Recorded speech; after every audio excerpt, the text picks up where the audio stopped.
बहुजन मित्रों, जय भीम। भारत विकासशील देश आज तक क्यों रहा, इस संदर्भ में आपके समक्ष ये वीडियो प्रस्तुत है। मित्रों, 1950 को संविधान से देश चलेगा, संविधान B.R. अम्बेडकर के कठिन प्रयासों से भारत को दिया गया। भारत की व्यवस्था कैसे चलना चाहिए, अम्बेडकर जी को महारत हासिल थी। यदि अम्बेडकर जी को यह जिम्मेदारी मिल गई होती तो भारत 5 साल में ही विकसित बन गया होता, क्योंकि 1905 के दशक में बाबा साहेब अम्बेडकर से बढ़ कर के भारत में कोई आइडियल पर्सन कोई नहीं था। पर नेहरू कमेटी ने देश को चलाने की जिम्मेदारी मिली। उस समय के दौर में जो भी पढ़ा लिखा व्यक्ति था, पारिवारिक डर या गुलामी के डर से निकल के जो बाहर आया, उसे नौकरी दी गई, देश की जिम्मेदारी दी गई। लेकिन देश की जो व्यवस्था मानव की थी, उसको यथा स्थित कर दिया गया।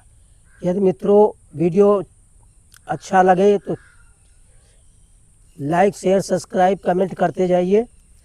इससे ये हुआ, जो अंग्रेज़ों के समय सामंती थे, उनके पास ज़मीन रोज़गार थे, जो एक गांव में 100 व्यक्ति के बराबर उसकी संपत्ति और साधन थे। उन्हें नौकरी भी मिल गई। एक आम आदमी जिसके पास केवल काम करके जीवन यापन करना था, अशिक्षा का दौर था, जिस कारण ना तो उसे खेती सही कर मिली और ना शिक्षा का स्तर बढ़ा पाए। नेहरू के दौर में बहुत कुछ बदलाव तो हुए, पर एक आम आदमी को देश की बागडोर कैसे क्यों नहीं मिली, कारण अनेकों थे। एक दौर ऐसा आया जो अंग्रेज़ों के चाटुकार थे, वो धन, जमीन और शिक्षा में सबल थे। उन्हीं को सरकार के द्वारा प्रोत्साहन भी ज़्यादा मिलता गया। फिर एक दौर ऐसा आया जो सरकार के नौकर थे, उनके बच्चे, रिश्तेदारों का अवसर मिलना शुरू हुआ। एक आम आदमी जब पढ़ लिख करके तैयार हुआ तो कानून कायदे में आम आदमी के लिए बैरियर लग गए। ऐसा हुआ, जो अंग्रेज़ों के यहाँ चाटुकारिता की रोटी खाते थे, वही मित्रों कांग्रेस के ज़माने में बल्ले बल्ले करने लगे, जिससे देश को एक वर्ग को संभालने की जिम्मेदारी मिल गई।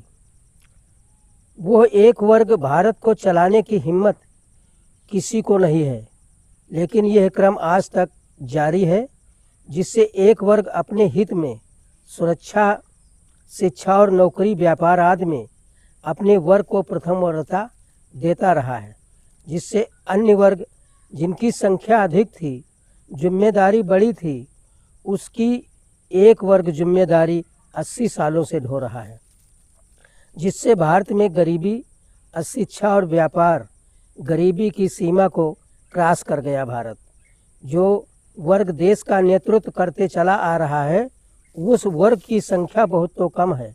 वो वर्ग अन्य वर्गों को कैसे देख पाएगा या सुविधा दे पाएगा?